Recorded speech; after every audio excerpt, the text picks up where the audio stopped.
Welcome, everyone. We're here on our Strategies to Strive webinar series. And we have here one of our leading practitioners in the field of positive psychology, Jenny Brennan. Hi, Jenny. Hi. She's a positive psychology practitioner who helps organizations and individuals to learn skills to thrive. And she serves as the director of a year-round programming to the International Positive Psychology Association, IPA. And she's now launching a consulting business called Ardent Wellbeing. So that's very exciting. Hi, Jenny. Hi, Roten. Thank you for that introduction. So welcome, everyone. Thank you for spending your time with me today. I really appreciate it. I am very excited to present some strategies to you today for how we can work remotely well, how we can increase our well-being during this time. I want to do just a little bit of housekeeping before we start. I want to let you know that this session is being recorded and will be posted online at YouTube. And all of the resources that I discussed today, I will also post on my website at ardentwellbeing.com, and we can get those resources out to you afterwards. I'm going to share a lot of information today, but hopefully share it in a way that makes sense and is conducive to learning. And I also encourage you to use the resources I share and this video as a resource and a reference for you to refer back to when you need it. So I want to welcome you all to FlexClub. FlexClub is a new program that I'm developing, and the purpose is to help remote workers get the skills they need to work well remotely, mainly through small group learning like today. So you are FlexClub's very first members. Congratulations. The first and really only rule of FlexClub is be curious. Curiosity puts us in a less defensive stance, it puts us in an open mind, and it helps us to learn. And that's what we're hopefully going to do together today. So as Rotem said, I am a positive psychology practitioner. And so what does that mean? That means that I study the science of human well-being and I apply it, particularly in my case to organizations and to policy. So when people hear positive psychology, sometimes they're not quite sure what it is. I'd like to give you just a quick overview. If you think of typical traditional psychology as something that looks at and tries to mend human dysfunction, you can look at positive psychology as the complement to that. It is a subfield of psychology that looks at human strengths and capacity and what goes well. So we can study that and then figure out how we can create exercises and interventions and tools that help people to get to above good and get to thriving. I want to just really highlight though, and this is a misconception about positive psychology. It's not about ignoring the bad. It's not about just slapping on a happy face. You know, we understand that there's a lot of struggle going on and struggle in life is inevitable.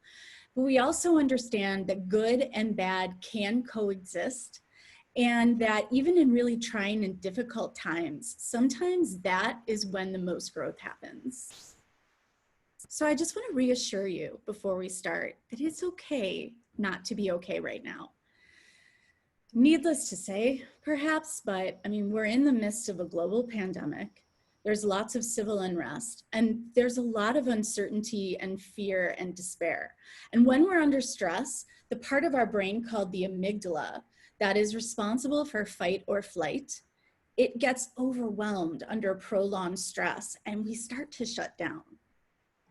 And now remote working comes with its own challenges to begin with, never mind a pandemic.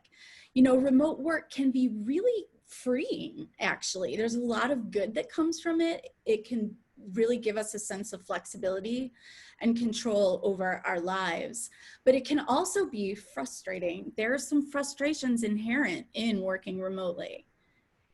So a 2019 study by Buffer asked 2,500 people, what are their challenges in working remotely? And here's what they said. Number one, it's hard to unplug. I can't get a sense of balance. Number two, they said, loneliness, a sense of isolation. They also indicated that they had some troubles collaborating and communicating with teams that were also dispersed. And then they had some trouble with focusing and being engaged when there's so many distractions around them. So today I'm going to talk through a couple of ways that we can overcome not only some of these challenges of working remotely, but the added layer of pressure that our current situation puts us in. When you think about it, really right now, we're in the midst of the world's biggest work from home experiment. Some people are working from home remotely for the first time. Some people have been working remotely for years, but they still find this added burden given what's going on. So in the spirit of an experimentation, I'd like you to join me in a little bit of mental time travel. I want you to take a deep breath. And I want you to think about a time in the future, a year, 2 years from now, where all of the challenges that we're facing today are far behind us. We're all employed, we're all safe, we're all connected with our loved ones and doing what we love. And when we look back on this time, we feel relief and a great deal of pride for what we did to get through this. What did we learn? What resources did we develop? So today, I'm going to give you some extra added resources to help you get to this positive state in the future. So let's get started. All right, today, we are going to be discussing 4 particular topics in positive psychology that specifically speak to the challenges of remote work and also the challenges we're facing in COVID. We're going to start by building our confidence to rise to challenges. And we're going to look at particularly the science of self-efficacy for that. Then we're going to go and we're going to talk about how we can use our strengths to increase our engagement with our work so we can get greater engagement and focus during the day and not be so distracted. Then I'm going to give you a really simple way that you can increase your relationships with your coworkers, but also with your loved ones, even when we are physically distanced as we are right now. And then finally, I'm going to give you some excellent science-based strategies for how to unplug and recharge and make sure that we do have our downtime and our leisure time as we are trying to work from home. So what I'm going to do is for each of these 4 topics, I'm going to share a little bit about the science. I'm not going to get too in depth in the science, but I am going to provide some references for those of you who are like me, and we'll go afterwards to read the full scientific article. Then I'm going to explain some simple action steps that are science-based that we can take to help get to all of these ideals that we're looking for to overcome these challenges that we have. And then I'm going to ask you some questions. I'm going to ask you how you might apply what you learned. And when I do that, I really hope that you will type in your thoughts using the chat function in Zoom. And Rotem, my colleague, is going to read some of those off to us. We're going to save all of the questions until the end, and you can type those in at any time on the question function on your Zoom. Okay. So let's get started. The first thing we're going to talk about is building our self-efficacy. Why? Because self-efficacy is our belief in our ability to do something, to make an effective statement, to do something that's going to have an impact. And what we know about what the science tells us is that our belief in our abilities actually has a very profound effect on those abilities. So we need to get in the right mind frame for the challenges that we're facing. We're going to learn a lot today, and we're going to get in the right mind frame and put our belief in our ability to learn and to overcome some of these challenges that we're all facing. So self-efficacy in a nutshell was created by a gentleman, psychologist, researcher named Albert Bandura. He really did find that people's beliefs about their abilities have profound effects on those abilities. What does that look like? Our beliefs influence how we are going to respond to stress and challenges. They also impact what type of goals we set and how much effort and persistence we put into them.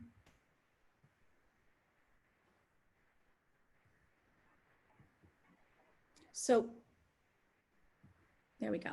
So I'd like you to take a moment. I want you to think about what would you like to build your self-efficacy for?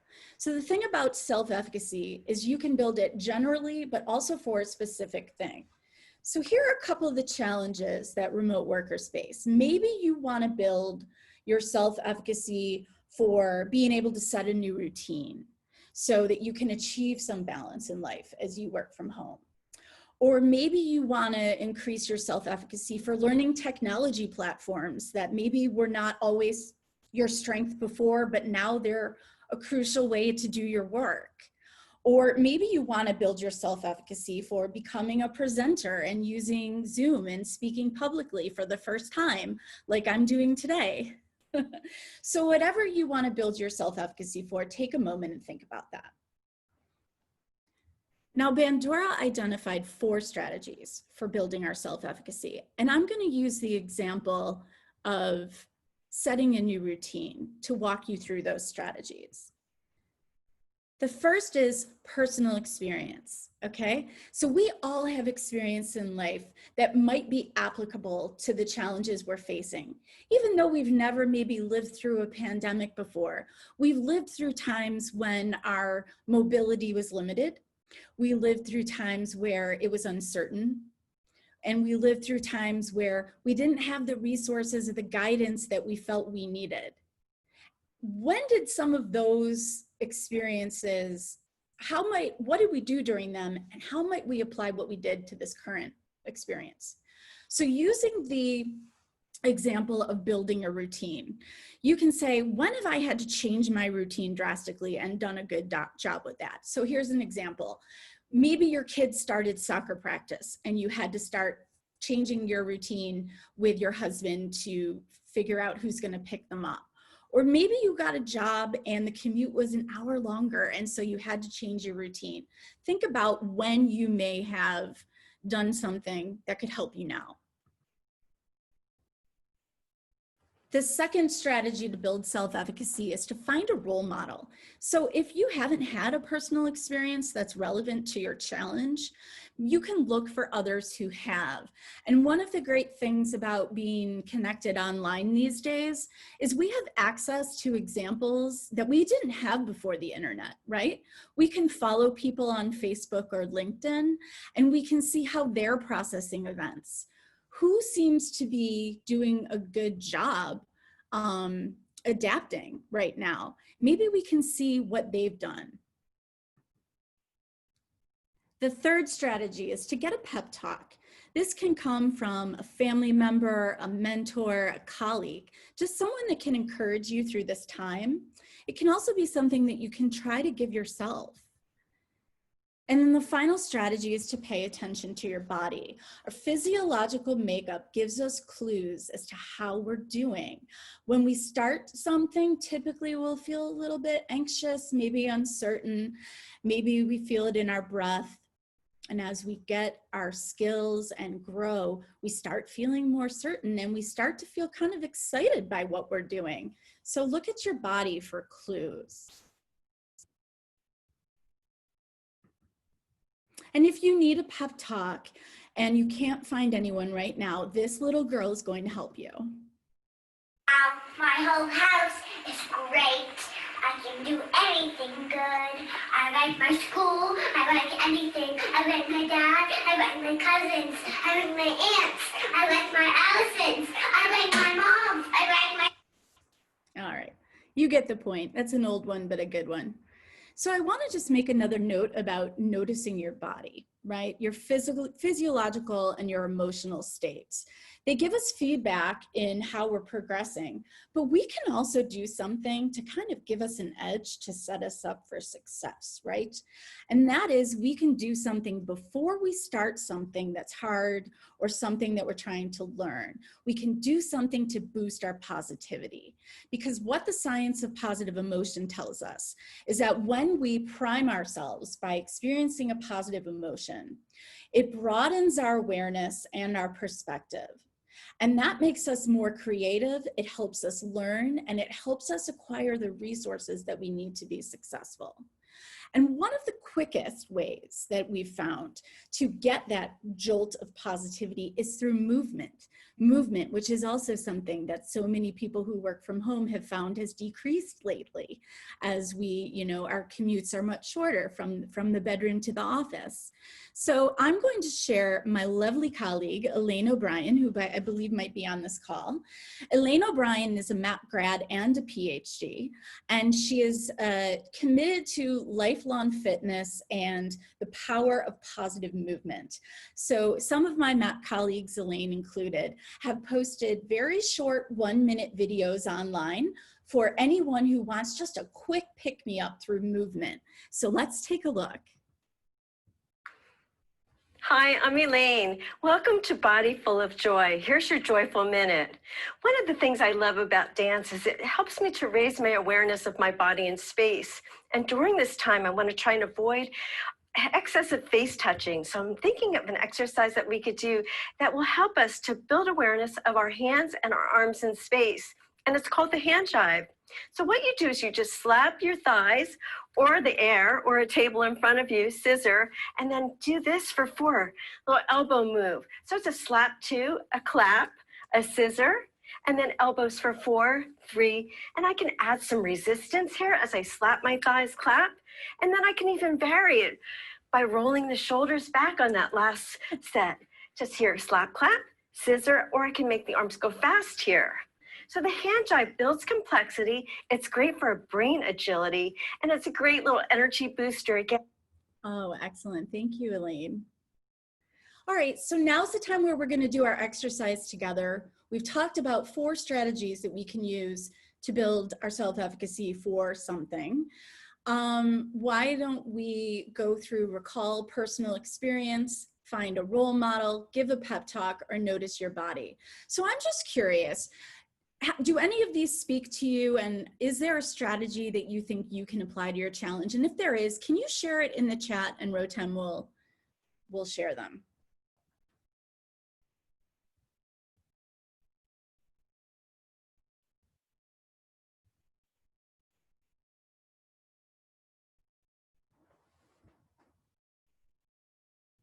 Nope.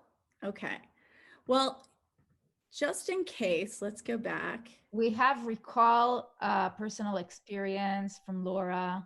Oh, good. And we have thank you from Elaine, and notice your body from Liz. I notice when there is tension and get up and walk. And Kate shares that recall personal experience as well. Thank you everyone for participating. Thank you. So I'm glad you said that. I'm going to give a specific challenge that we can maybe do if we want to recall our personal experience, right? And this is a great little exercise that we can do with our journals if we want to write it down, maybe once a week. Think of your challenge. What is it that you're facing? List one thing, and it only has to be one, that you've done in the past that might also apply to what you're currently facing. And then think about how it made you feel when you did that. What did you learn, and then how did you feel at the end? So as I said earlier, I've never given a presentation like this before, but what I have done is I've trained individuals and employees in new orientations and other specific training.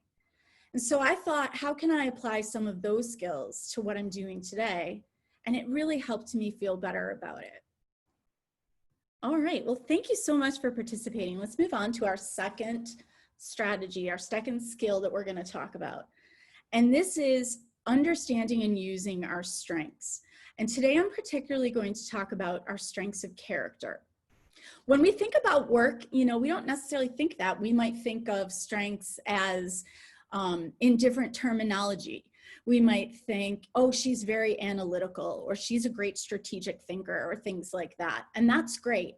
But what the science also tells us is that when we use our character strengths, which are basically our strengths, that things that we have and that we do and that we're good at that come naturally to us, we can also experience a lot of positive work outcomes, including greater engagement and focus in our work, which is really going to be helpful as we work from home while under stress. So let's get started. Character strengths in a nutshell, they are personal qualities that come natural to us. Using strengths at work not only helps us to increase our engagement and our focus with what we have to do, it also helps us to cope with stress. Here's our taxonomy of 24 character strengths.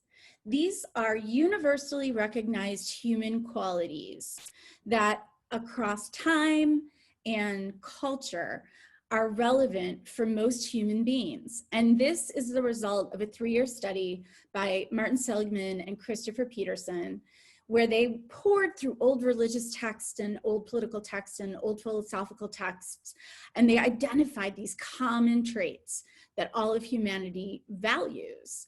And this is how they put them together in a taxonomy based on 6 virtues.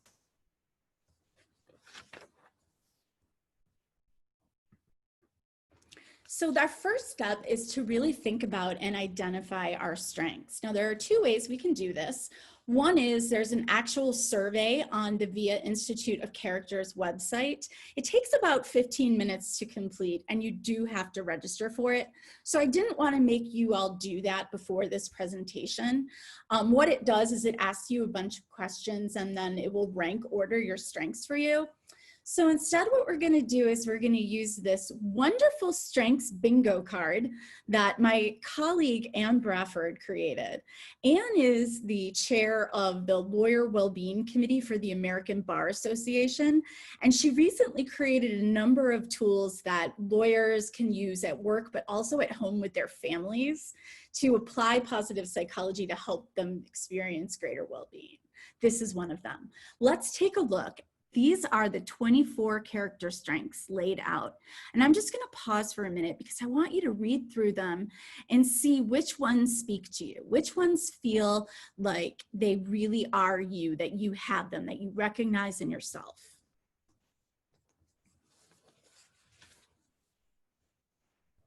And if you want, type into the chat which ones you have. Which are your character strengths?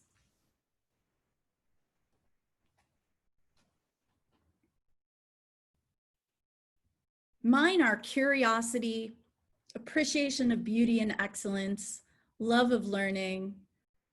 Rotem, feel free to interrupt me at any time if other people have some.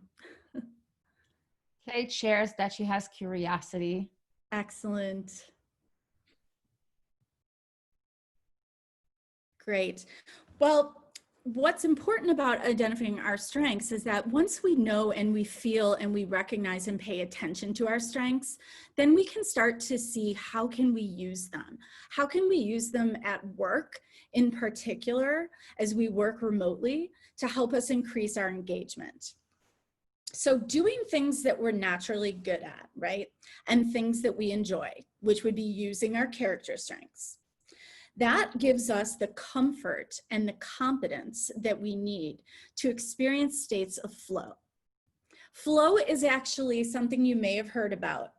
It's a psychological concept developed by Mihai Csikszentmihalyi, and it's a mental state where we're fully immersed in a task.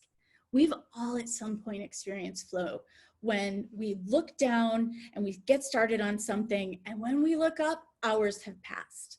And we it just feels like timeless. And when you use your strengths, your skill set and your comfort level with doing something that you feel good about meets the challenge. And those are the 2 requirements for getting into the flow state. So I'll share just a quick thing that I did.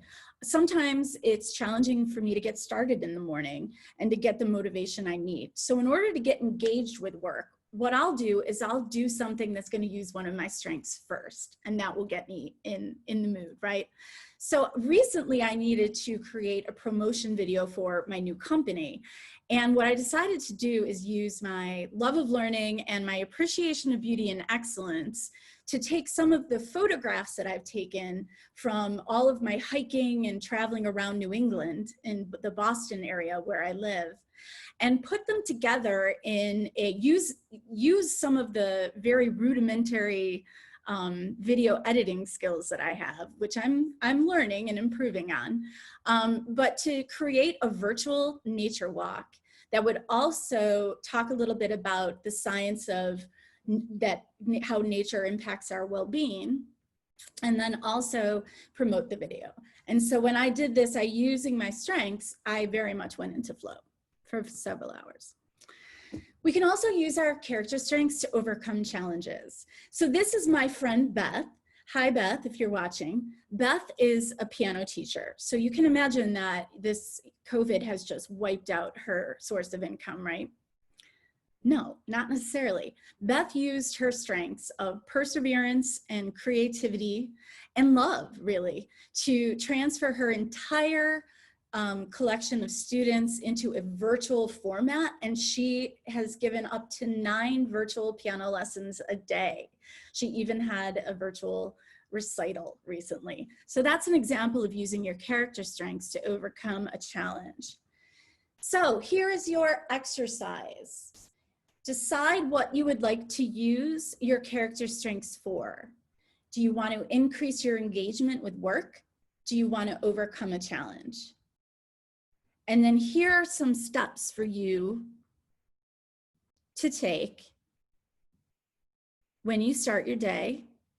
List 3 things that you do for work every week, and write down 1 way that you can use any of your top strengths to help with those activities.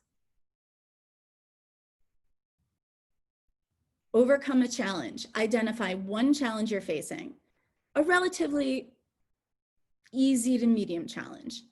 Now pick a top strength and brainstorm 3 ways you can use your strengths to overcome that challenge. Write them down. Amazing job, everybody. Thank you so much. You've learned now how to build your confidence in your abilities, and you've learned how to use your strengths for more engagement.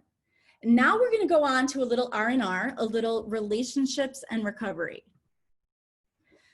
Relationships are so important to our well-being. And right now, wow, are they challenged, right? I mean, working remotely alone is isolating. And as we saw in the data, it can lead to loneliness. And add to that, in our non-working hours, we're also still asked to be physically distant.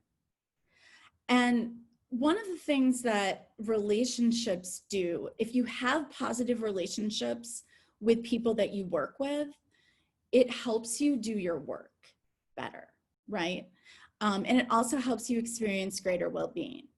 And we know that sometimes when you're working remotely and you're separated from people you're working with, it can also cause some confusion and some communication and collaboration challenges.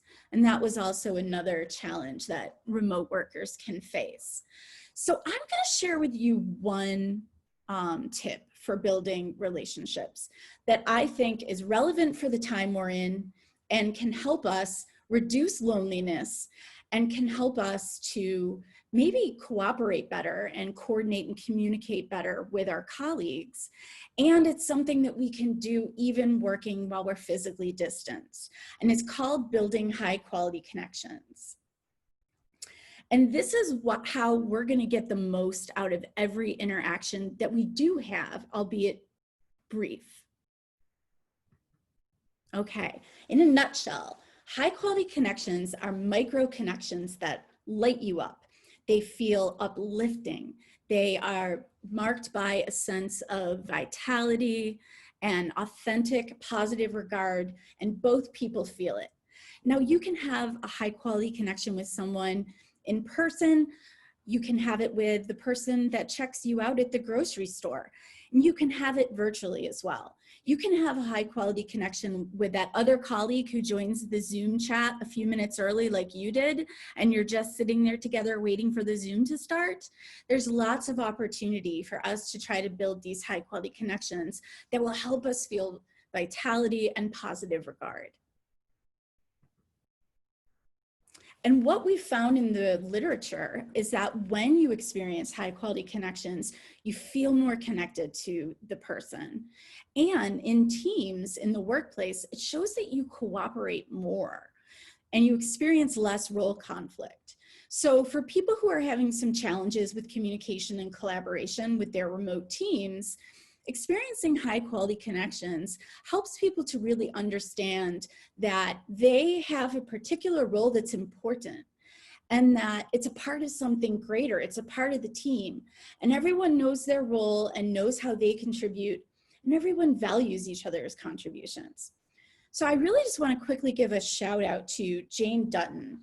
She is a researcher at the University of Michigan, and she is the researcher who coined the term high quality connections. And if you're interested in learning more about this concept, you could look in her book, Energize Your Workplace. So there are 4 pathways to building high quality connections. And the first one is basically show respect, respectful engagement with others. So the first thing that we can do to be respectful is to be present. And this is important even though we're virtual. It's probably more important now that we're virtually working, is to make sure that even though we're on a Zoom call and maybe our video is off, just to not try to multitask or have any distractions, and really try to listen and listen to understand. And the way we can show that we're doing that is to ask questions, paraphrase. Did I get that right? I heard you say this. And that's a good way that we can show people, even if we're on a virtual call, that we respect them. And I just love this picture of doctors in the emergency room who pasted pictures of themselves smiling on their jackets so that their patients, even though they had to wear a mask, could still really see that they're humans and that they care about them and that they respect them. And then finally, supportive communication is really important right now. It's really important that we're very, very clear about what we want and what we're going to do when our time together as coworkers is maybe limited to a few calls or emails. Let's take extra care to make sure that we're very clear. And the other thing that coincides with supportive communication is to make a request. Let's not demand that people do things. Let's make a request that they do something, because that shows that we value their time and that they're under stress as well right now too. So the second way that we can help build high quality connections, it's called task enabling. And what that means is really helping someone. And there's a lot of different ways to help. We can teach, we can advocate, we can accommodate. Maybe we have colleagues who are struggling to use technology and we can teach them how. Or maybe we can be a little bit more flexible with letting people get back to us and taking a little bit longer time to respond maybe to our emails, or to maybe be flexible with letting people work at the times of day that they have the best energy. So figuring out how we can help others succeed is important for high quality connections. Building trust is a huge crucial part of a high quality connection. And there are ways that we can build trust relatively quickly. First and foremost, we extend trust to others. And one way that we can do that is just show that we're open and be vulnerable. When you tell someone something honest about yourself, then you're showing that you trust them with that information. Another way in a group that you can build trust is to uncover common ground. Now, we have a lot of common ground right now. You know, a lot of us are all in similar situations.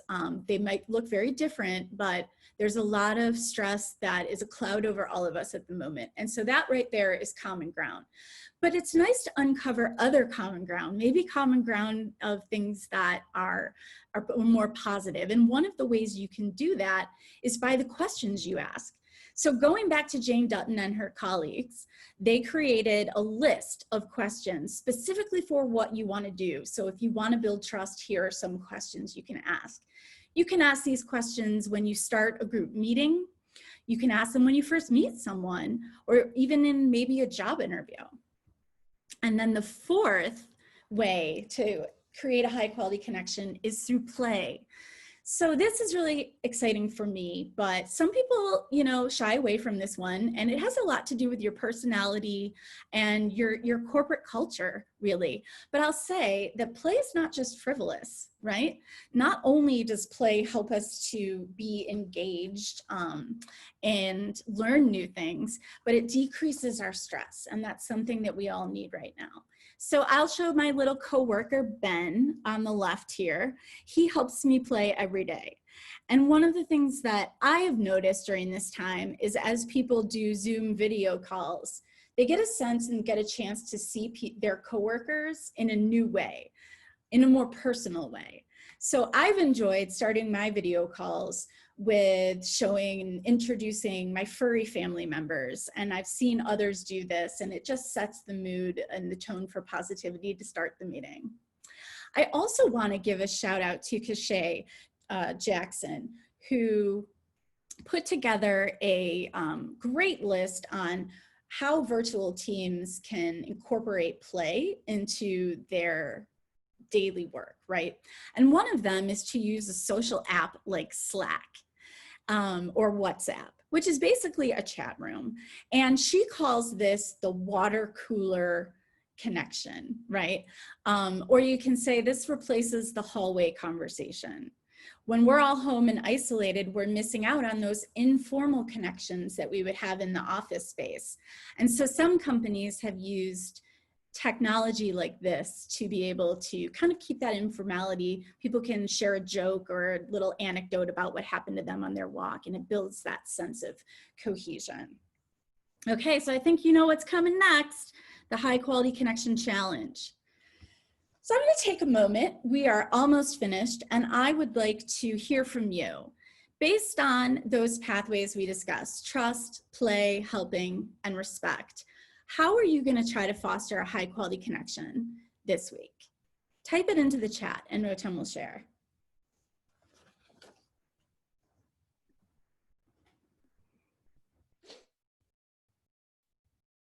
The next time I give a presentation, I'm going to invite my coworker, Ben, to come and meet you all.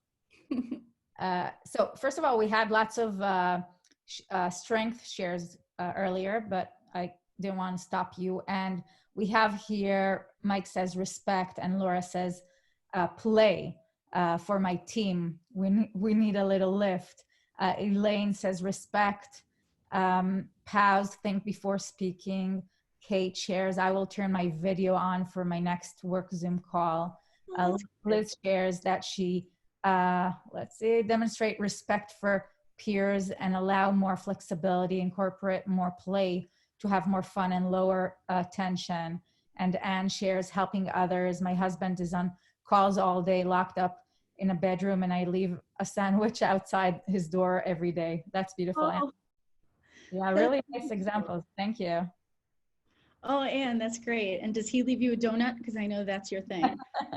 I think that might have been Anne, who is the lady that worked on the lawyer well-being wellness. Yeah, all right. Well, I just want to thank you all so much. This is really exciting, and I think high quality connections are just so fun and uplifting. And so I'm happy to hear that you're looking forward to creating some more yourself. So here's our final discussion point, and it's recovery. And it really kind of goes without saying that we all need to learn how to unplug and enjoy leisure time. This was something that we all struggled with, let's be honest, before the COVID pandemic. And it's something that's a particular challenge to people who work remotely, which makes sense if your work and your life happen in the very same room, right? So let's go through recovery and see what the science says about it. So there's a wonderful researcher who I'm really interested in learning more about. Her name is Sabine Sonntag. I believe she's in Denmark. And she specifically studies work-related stress and recovery and leisure time. So she has several strategies for recovery, but we're going to talk about the core recovery experience today, which is psychological detachment. So this refers to refraining from job-related activities or thoughts in non-work time. So you might be saying, you know, easier said than done, and I get it. And we're going to go through a couple strategies in a second that are science-based for how to do this, because it's so important for our well-being. When we can psychologically detach from work and enjoy recovery time, we sleep better, we experience greater serenity and well-being. And so our ability to recover is impacted by our workload and our job stress. We need it more when stress is high, but paradoxically, it's also harder to attain when stress is high. So let's just get right into some strategies to unplug. These are all science-based. And the first strategy is to end on a complete task. This was new to me, and when I started it, it really made a difference. So what does this mean? Task closure. What does this mean? Say you are about 5 minutes before quitting time, and you know that you have a report that is due that week, but it's not going to get done. So you have to do some more work on it the next day. Stop doing what you're doing, but don't stop work yet. Do one more thing that you can do and finish, whether it is send a quick email, make one last phone call, or even write down your to-do list for the next day and complete it, and then end your workday. And that signals to your brain, wow, look, I accomplished something. I ended on an accomplishment. Now I can transition, and now I can move on to what's next. The next strategy is to change your environment. And again, this is really hard when we're working remotely and we live and work sometimes in the same room. But I'm going to tell you a trick that retail companies use in order to change environment. Say you're going to a mall and you're walking through the mall and it's loud and it's noisy and the lights are bright. And you walk into a specific store and all of a sudden your mood changes. Why is that? All of a sudden maybe you smell a candle burning, a lilac scent, or the lights are dimmer, or there's some jazz music playing, right? And all of a sudden your brain is picking up on these environmental cues and is saying, okay, I'm more relaxed. And now that I'm more relaxed, I'm more curious. So I can go look and see what this store has to offer me and what I can buy. And that's a transition experience that they create. We can do something similar for ourselves working from home. When we turn off the computer, maybe we can turn on a light or turn off a light. Maybe we can play rock music or whatever we like. Maybe we can start cooking a delicious meal and, you know, feel the aroma or light a candle or do something to change our environment. The third thing we can do is to create a transition ritual. So this is something that we know we're going to do that's going to help us move from work to life mode. Now, my coworker Ben helps me very much with my transitional ritual, to be honest with you. Here's what happens. When I close my laptop, he knows that sound, he hears that click, and wherever he is in the house, he comes running because he knows when he hears that sound, it's time to go out for a walk. So he helps me keep to my ritual very well. He hears the click, he comes running, we go outside for a walk, we change our environment, we exercise, we're doing something active, we're getting off our seats. And so that's what's worked for us. Other people can do whatever works for them. You can find an activity that you really like. Maybe now work is done, I can pick up that book and see what the next chapter says, that book that I've been reading.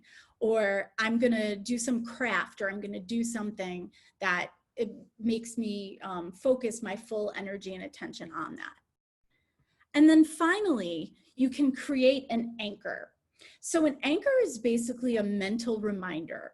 It's something really easy that you can put together and help you to, when this happens, I will do this type automatic response. And you can build that automatic response. So I'll give you an example.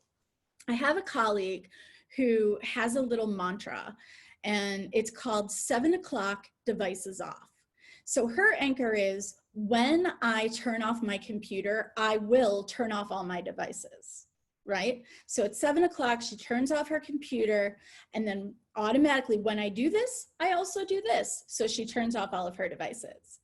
So I have another colleague, Kristen McCammon. I've worked with her at IPA in the past, and she works at a great company called Great Places to Work. So she's really interested in this type of stuff. And she recently posted in an online chat room that we're both involved in, some tips of what she does for her anchor. And I love it. It's living things first. So she says, you know, when I wake up in the morning, I will take care of living things first. When I turn off my computer at night, I will take care of living things first. And I love that. And one of the things I love about that example is it shows that a lot of these strategies we use to unplug might also be relevant in the morning to get us geared up for work as well. So Kristen in the morning says, when I wake up, I take care of living things first.